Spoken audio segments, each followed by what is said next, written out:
Vocês sabiam que tem mais de um tipo de depressão? Então, roda a vinheta aí.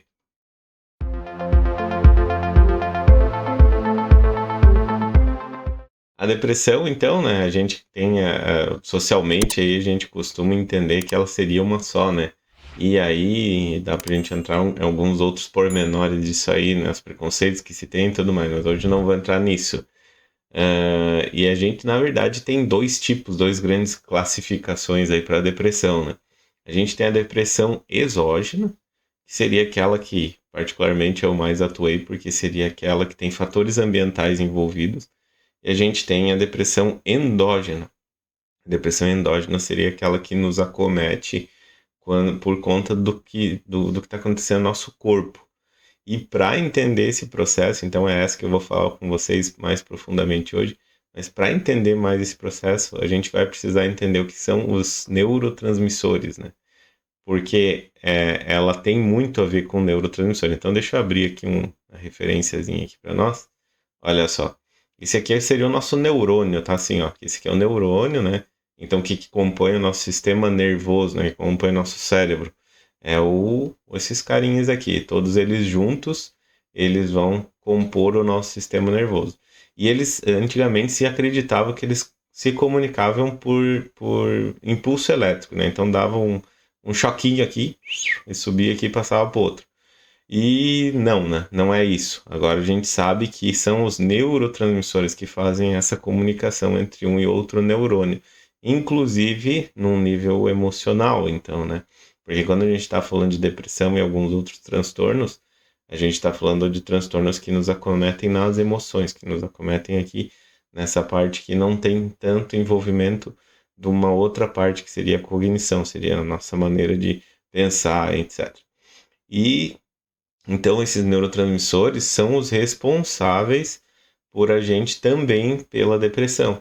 Então, hoje se conhece muito bem três tipos de depressão relacionados a neurotransmissores. Eu não quero entrar nos tipos de depressão hoje, quero fazer um outro vídeo com mais profundidade sobre isso.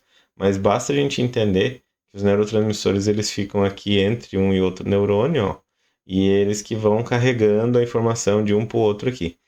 E quando o neurotransmissor específico está baixo aqui, tem pouco neurotransmissor aqui, então a gente fica a gente fica com então a característica particular da falta daquele neurotransmissor.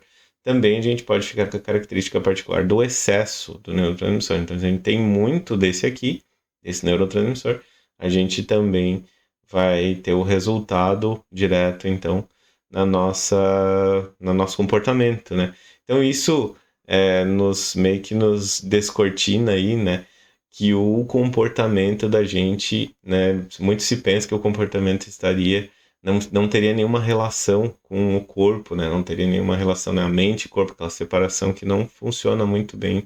A gente acreditar que a mente existe pairando descolada do corpo, né? Isso não acontece. Na verdade, corpo e mente são uma coisa só.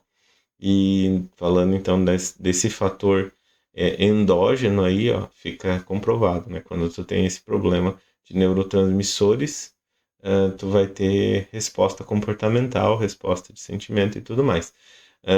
Por isso que o remédio ajuda, por isso que às vezes a gente precisa lá do remédio, né? Por isso que o psiquiatra prescreve e a gente começa a se sentir melhor, por conta que esses medicamentos eles justamente agem nos neurotransmissores.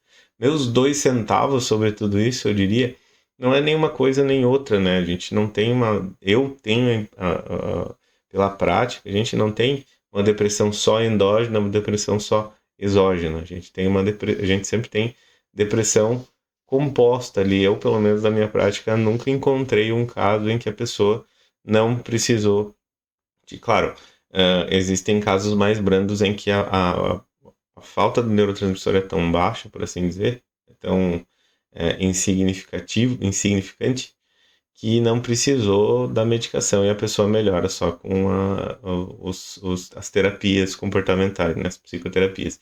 Mas, quando existe a necessidade da medicação, a pessoa também precisa de suporte psicológico, porque os fatores ambientais também estão ali, seja porque a depressão fez com que ela tomasse algumas decisões e agora ela tem algumas questões para trabalhar lá na vida dela, ou seja, porque de fato a vida dela estava complicada e isso causou uma baixa no neurotransmissores. Aí vocês podem se perguntar, né? Ah, mas o que que causa essa baixa do neurotransmissor? Aí a gente não sabe. Infelizmente, ainda não chegamos nesse ponto de, né, a ciência ainda não consegue responder muito bem se isso acontece por questões do próprio corpo da pessoa, um mau funcionamento na produção, etc e tal, ou se o próprio ambiente também faz com que a gente passe a não produzir esses neurotransmissores. Eu acredito na segunda parte, tá, pessoal? Mas é bem crença pessoal. Quando tu vive num ambiente em que o teu corpo precisa responder esse ambiente com a depressão, vamos chamar assim, então o teu corpo começa a produzir menos neurotransmissores, enfim, começa também a responder a isso para tu conseguir conviver naquele ambiente de acordo com essa demanda, por assim dizer. Então, mexer no ambiente também vai nos ajudar. Talvez num futuro não tão distante a gente comece a comprovar isso cientificamente, né? A gente pega lá um grupo, estuda ele com depressão, né, no ambiente dele, e tá calor pra caramba hoje, tá, pessoal? Vocês me perdoem, eu tô suando aí, tá calor pra caramba aqui onde eu moro. Mas enfim, a gente vai pegar esse grupo aí, a gente faz esse controle, então a gente, né, vê que eles estão com depressão, a gente faz uma análise dos neurotransmissores, que hoje não é possível, tá, pessoal? E eu quero falar sobre isso num outro momento. A gente estudaria então esse grupo aí, e aí a gente, ao se modificar com terapias comportamentais, a gente faria uma nova verificação dos neurotransmissores para a gente ver se houve uma alteração dos neurotransmissores dessas pessoas. E talvez a gente assim conseguisse comprovar que as terapias comportamentais também ajudam nessa parte da depressão endógena. Mas por enquanto não conseguimos fazer isso, tá, pessoal? Me digam aí, pessoal, o que vocês acham de tudo isso? Vocês sabiam disso? Tinha depressão endógena, tem a exógena, tem tudo isso que eu falei para vocês? E me contem aí nos comentários. Forte abraço para todo mundo e até a próxima.